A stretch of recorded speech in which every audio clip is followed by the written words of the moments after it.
tey nag li ñuy taxaw woote mooy ñu wax leen jox leen rapport provisoire ci opération yi nga xam ni ñu ngi ko doon def ci force Covid-19 diaspora xam ngeen ni dafa am loo xamante ni bi feebar bi dalee ci réew mi mën nañu wax sax balaa mu fi ñëw président Macky Sall daf ñu dajale wax ñu taxawaay yi nga xam ni ku nekk war nga ci taxaw Sénégal nag diaspora bi doon ay doomu réew yi nga xam ne am nañu solo lool ci réew mi ndax dañ fi jógee dem bitim réew di fa ñaq di delloo si fii ci biir réew mi lu mel ni nag bu amee président ku ko xam xalaat leen ne kat ñoom dañu doon am di def ci réew mi tey jii bu tollee fii ñun ñi it war nañ leen a fàttaliku donte yëf yi metti woon président defoon benn plan bu rëy ndax yëf yi du feebar kese ndax feebar bi dafa gàllankoor àdduna bi yëpp ñun ñii gis nañ ko fii feebar bi daf ñu gàllankoor ba ci sunu dem ak dikk gàllankoor ci sunuy liggéey kon ñi nekk bitim réew it président jàpp ni war nañ leen a dimbali kooku dañ ko ciy sant di ko ci gërëm ñun ñi nga xam ne daf ñu dénk lu jëm ci toppatoo wàllu Sénégal de l'extérieur mais nag bettuñu ndax xam nañu yëg-yëg ak cofeel ak considération bi nga xam ni am na ko ci sénégalais yi nekk bitim réew mu am benn plan bu rëy bu fi président def muy plan bi ñu woowee plan de résilience maanaam nu ñuy def ba bu feebar bi duggee ci réew mi ñu mën a wàññi loraange yi mën cee génn mu def fi plan boo xam ni 1,000 milliards la ci def mu concerne ay domaines yu bari xam naa ni ministère bu nekk di nga ñëwaat ci la nga xam ni mooy domaine bi ñu la féetalee mais déjà ci gis-gis bi dañ ko war a rafetlu ñun ñëpp ndax yëf yi bu ñu ko jàppee feebar kese xëy na mën nañ koo faj mu lor ñu bu ñu ko jàppee gàllankoor kese xëy na feebar bi mën nañoo lor le fait que président am vision boo xamante ni dafay jël aspect wu feebar bi yëpp jël aspect yi nga xam ni moom la yëf yi andi ci biir adduna bi andi ko ci biir Sénégal loolu gis ngeen ni tax na tey ñu jàpp ni Sénégal ci wàllu gestion wu feebar boobu xëy na buñ doon natt réewu adduna yi yëpp doon nañu tey ñaareelu réew mi nga xam ni moom la ñu gën a rafetlu liggéeyam ak taxawaayam bi mu jëlee 10 milliards yi ak juróom ak ñaar jagale ko diaspora bi dañoo daje toog ne léegi dañuy fexe ba xool nan la ñuy dimbale diaspora bi lépp ñu wéer ko ci lu gaaw ndax dañ ko soxla ci lu leer ndax bés bi xamoon nañ dina ñëw mooy bu ñu paree wala bu ñu demee bay bëgg a pare wax leen la ñu def ci alal ji wax leen nan lañ ko defee xool bàyyi ba nga xam ni ci kanam tudd ñàkk yeneen structure yi nga xam ne ñoom ñooy toppatoo wàllu contrôle ñoom it ñëw def seen liggéey ma leen di fàttali particularité ministère des affaires étrangères mooy ñun mënuñu génn ci règle yi nga xam ni moom la budget autorisé ndax ñi ñi digaaleel nekkuñu ci biir Sénégal dañoo nekk bitim réew kon boo jëlee alal fii ci Sénégal yónnee ko ci benn ambassade bi mënul doxalee lu dul li règle budgétaire yi di santaane kon ñun ci wàllu gestion ni ñu gérer force alal ji ñu jox ci budget bi dañ ko jaarale loolu mooy premier élément bi nga xam ni mën nañ leen ko wax bi feebar bi taxaw nag dañu am ñaari cellule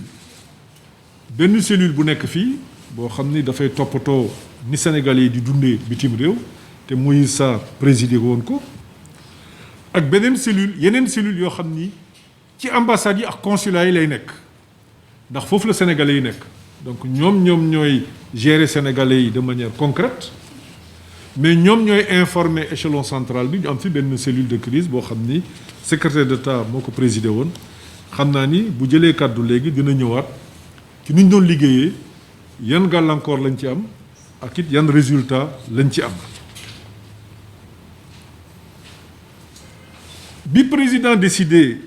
jël alal jooju jox ko diaspora bi te xamuñu ñaata lañu ñu bari xamuñu leen ndax neewul nañ ko jox koo xam ni sénégalais nga ab këyit dafa ne rek dañ ko jox sénégalais yi nga xam ne ñoo nekk bitim réew or sénégalais yi nekk bitim réew am na ñoo xam ni ñu ngi wax ak ambassade bi wala consulat yi am na ñoo xam ni nekkuñu ci loolu waxuñu ak ñooñu te ñoom ñëpp état bi daf leen yoreel ndimbal ñoom ñëpp état bi dafa am loo xam ni bëgg na leen ko defal bu ngeen koy fàttali li ñu njëkk a def mooy ut fii benn plateforme ndax sénégalais yi ñoo yem bu ñu nekkee bitim réew loolu la ñu président sant ñu ne leen képp ku ci soxla da ngay bindu ñu yombal mbir mi ba nga xam ni bindu bi dina yomb le 31 mai 2020 dañ ko mujjee arrêté ndax ci le 31 mai 2020 biñ koy arrêté boobu am nañu ñaar téeméeri junni nit ak téeméer ak ñeent fukk ak benn yu bindu 200 141 personnes yu bindu ñu arrêté ko ñu gis ni aussi sénégalais yi ñu ngi ci 140 pays c'est-à-dire téeméer ak ñeent fukki réew yoo xamante ni am na ay sénégalais yu fa nekk am na ci sax ay réew yoo xam ni ñu biñ ko ci gisee daf ñoo bett moom sénégalais yi fa wane ni que Sénégal réew la mu ubbeeku sénégalais yi ñu ngi fépp ñu ne loolu doyul ndax xëy na am na ñoo xam ni mën nañoo bindu xëy na tey mën nañu am téléphone wala ñu am ordinateur wala mu am ku leen ko defal waaye am na ñoo xam ni xëy na loolu mën naa jafe ci ñoom ñu ne kon nañ fi def benn centre d'appel pour koo xam ni bindu nga am na loo xam ne leerul ci yow wala la nga bind jotoo réponse wala daal am na loo doyul lu mënti nekk loo bëgg a laajte dañ fi def benn centre d'appel président ne ñu nag centre d'appel baax na waaye dañu war a dimbali Sénégalais yi da ngeen di fexe ba ñu bañ leen a dépenser loo inutilement ñu ne ko boo ñu joxee ndigal dañuy fexe ba kuy téléphoner communication nationale bari ngay fay masalan boo nekkee France wala Belgique ngay téléphoner Sénégal doo fay communication internationale da ngay fay communication comme bu nekkoon yaa ngi biir France différence bi état du Sénégal moo koy gàddu xam naa ni ñu ngi xaar Sonatel mi ngi dajale loolu parce que Sonatel moo mën a organiser loolu dinañu jox facture bi te du yàgg le 22 juillet la ñu arrêté centre d'appel bi ñu koy arrêté am nañu 18 633 appels maanaam fukki junni ak juróom-ñett ak juróom benn téeméer ak fanweer ak ñett ci appel ñoo xam ni woote nañu ci ministère bi da ci amoon ay opératrices ak yu opérateurs yoo xam ni boo wootee ñoom ngay waxal ñu jox la renseignement yi nga bëgg di ko def aussi ci ay làkk yu bari yu am biir Sénégal fii wolof séeréer tukulóor joola amoon nañ ci làkk yu bari defe naa juróom benn ñoo xamante ni làkk boo ci wax rek ci biir Sénégal amoon na ñu nekk fii ñoo xam ne dinañ la tontu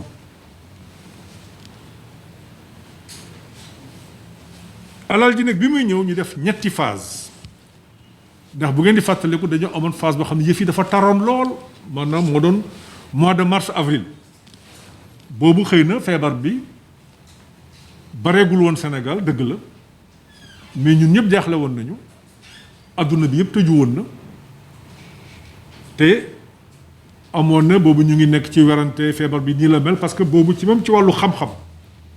am na loo xam ni xamuñu ko woon ci feebar bi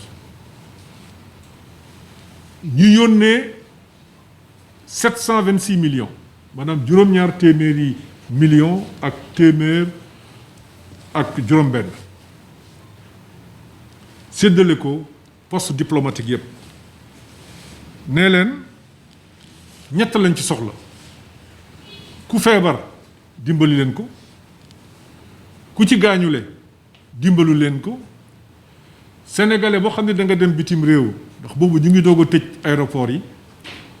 nekk ci ay jafe-jafe dimbali leen ko loolu aussi mooy dina ci ñëwaat léegi ñett ñooñu lañu cible boobu la ñu amoon parce que boobu ñu ngi woon ci phase d'urgence ñu dimbali ci 1358 personnes maanaam junni nit ak juróom-ñaar téeméer ak juróom-ñett dañ ci dimbali loolu aussi détail bi ñan la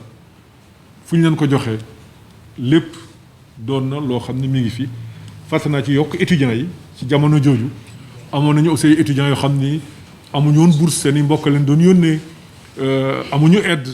ñu ne koy situation d'urgence donc juróom-ñaar téeméeri millions yooyu ñu yónni ñooñu la njëkk a jàppale ak ñi nga xam ni seen i mbokk dañoo wàññeeku woon ci feebar bi yéen a ngi fàttaliku coow li nga xam ni amoon na ci feebar bi yëpp jamono jooju bi ñu koy wax. mu am une deuxième phase ndax bi ñu defee première phase bi pour ñu dimbali nit ñi en urgence deuxième phase bi toll ci juróomi milliards yoo xam ni yónnee nañ ko bitim réew boobu nag bi ñu koy yónnee fekk nañu am sunu base de données nit ñi bindu ñu ne leen léegi da ngeen ci jéem a dimbali ñi nga xam ni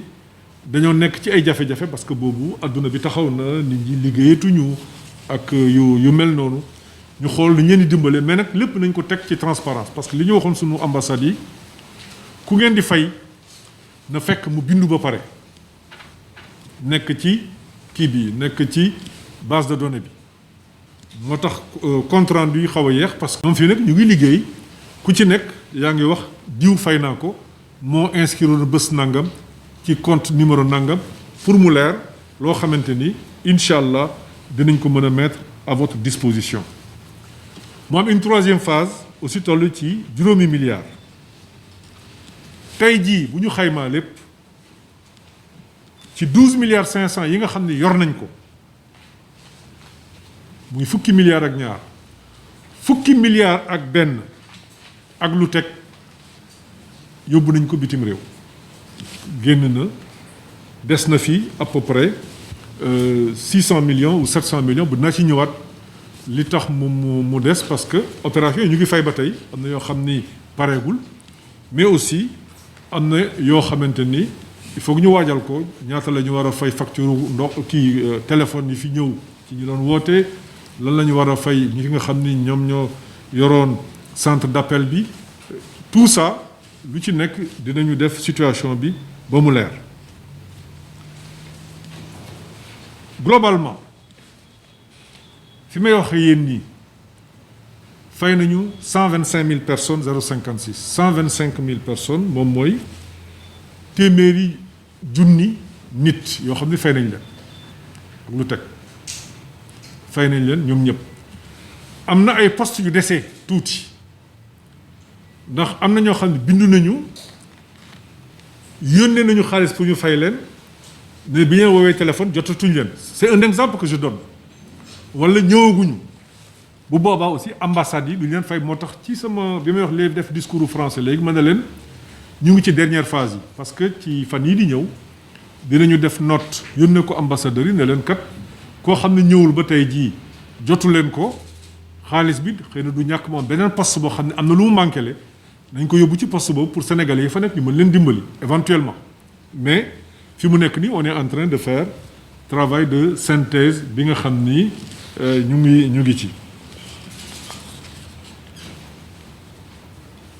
mais ndimbali bi yemul ci loolu rek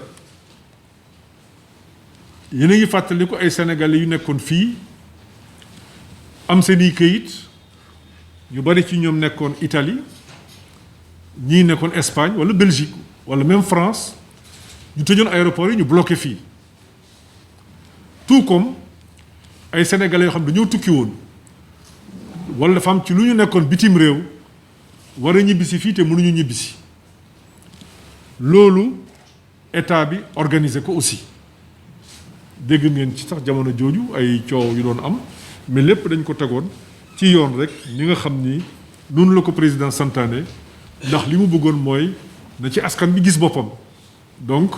donte doon na am ay pression yoo xam ni ñu ngi ko doon subir mais li ñuy yitteloo nag mooy feuille de route bi nga xam ni président wax na nañ ko topp ñu topp ko ci na nga xam ni noonu la war a amee 12 584 personnes la ñu delloo muy fukki junneeg ñaar ñoo xam ni dimbali nañ leen ñu nekkoon Sénégal fii mën a dellu nekkoon bitim réew mën a ñibbisi fii ci Sénégal li ci ëpp nag ci Afrique fii la mooy ñi nga xam ne ñoon bloqué woon surtout ci réew yi ñu wër dégg ngeen fii ñi nekkoon Mauritanie coow li ñu amoon ñi nga xam ne ñu jógoon Maroc tey ñu ne la dañ leen bloqué frontière u Maroc ak Mauritanie après ñu ne leen ñëw nañu dugg nañu ndax réew yi même ci biir réew yi bu ngeen xoolee diggante région ak région dañ ko tëjoon donc boo amee compatriote bu nekk Maroc war a ñëw Sénégal non seulement foog nga jàppale ko ci biir Maroc ba mu mën a yegsi ba frontière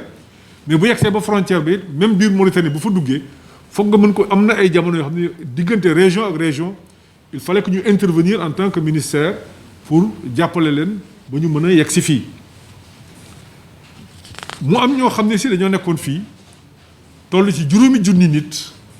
amoon fi liggéey nekk li amoon liggéey bitim réew ñëwoon Sénégal pour des raisons diverses mënatuñoo dem ñooñu aussi ñu dimbali leen ñu dellu ba nga xam ni ñeent fukki vol ak juróom-ñaar organisé nañ ko à partir du Sénégal pour ñoo xamante ni war nañoo dellu ci réew te vol yooyu aussi def nañ ci subvention dégg ngeen fi histoire u billet yi ñu doon dem Italie dañoo mujjee billet bu nekk non seulement ñu wàññi prix bi mais billet bu nekk ñu def ci 200 euros bi ñuy jox delloo nit ki ci vol yu njëkk yi 200 euros toll ci 125 000 maanaam 125 000 mooy téeméeri junni kii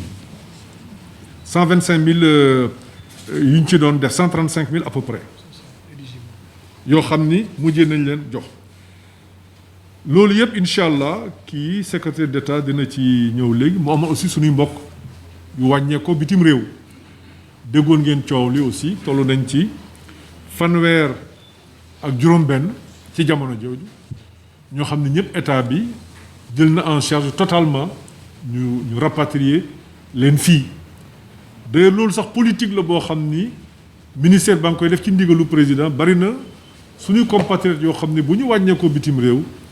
ak conditions yi ñuy wàññeekoo ñu saisir ministère des affaires étrangères ñu jàppale leen wala ñu saisir présidence de la république président ku am yërmande la ci loolu fonk sénégalais yi ñu jàppale leen ñu ñibbi si ñu delloo si koor yi fii ñi ci wàññeeku yëpp ñu ngi leen di ñaanal yal na leen yàlla yërëm te xare leen àjjana mais li ñu jàngat ci feebar bi mooy il faut que ñu xam yan sénégalais yu nekk ci biti ak conditions yu ñu fa mënti demee ndax feebar bi war nañoo yee ci lu bari ci ni ñuy dundee te amuñu si ci sàkk ni bu yàlla teggee feebar bi ni ñu ko bëggee il faut que suñuy relation ñu xolaat ko bu baax a baax a baax a baax a baax xam ni li am ci àdduna bi ci at bi kenn xalaatul woon ñaari at yi weesu lu mel nii mënoon na am ci àdduna kon dafa baax ñu xam sénégalais fu ñu nekk président joxoon ñooy instruction pour ñu def recensement incha allah dinañu lancer opération bi tey ñu ngi ciy liggéey ak yeneen ministères yi ndax travail de recensement lu diis la recensement dina tekki waa ji nangoo ñëw ci yow nga xam moom mooy kan mais aussi da nga ko war a mën a fekki malheureusement ou heureusement sunu clientèle mi ngi ci àdduna bi yëpp maanaam sénégalais yi nga xam ni ñoom la ñu war a recenser kon foog ñu xool ak boroom xam-xam yi ndax am na ñoo xam ne loolu moom mooy seen métier surtout waa ANSD ñu dimbali ñu xam nan la ñuy defee recensement xool aussi information yi nga xam ne am nañ ko fii ci réew mi maanaam fichier passeport wala carte d'identité ñu xam ñi génn nan lañ koy croiser mais aussi utiliser suñuy mission diplomatique et consulaire ak xëy na ñu ñu fay yebal ci yenn réew yi ñu mën a xool fan la ñu war a mën a fekk sénégalais yi ba recenser leen ñoom ak seen njaboot mën a xam fu ñu nekk pour que ëllëg si biir bu ñu amatee lu mel nii wala leneen ñaanuñu yàlla lu mel ni amaat fii waaye leneen lu mënti nekk ñu mën a xam exactement ñaata sénégalais ñoo nekk bitim réew ak bu ñu leen di jàppale nañ leen di jàppale li nga xam ne daal xam nañ ko mooy diaspora bi lu am importance la ndax boo jëlee alalu réew mi yëpp tey xaaj ko fukki xaaj benn xaaj bi ci ñoom lay jógee dugg ci réew mi kooku lu am solo la te ku nekk ci ñun am nga mbokk yu fa nekk te gis nañ fi ay département wala ay village wala ay quartier yoo xamante ni ñi nekk ci diaspora bi joué nañ fa rôle bu am solo en matière de promotion fexe ba gox ba jëm kanam loolu aussi tax président ne ginnaaw la ma leen defal ci wàllu politique reconnaître leen il faut que ñu xool exactement yan type de relation nan la ñu ma fexe ba xam leen ndax nga nekk Sénégal wala nga nekk bitim réew doomu Sénégal nga réew mi yoral na la protection.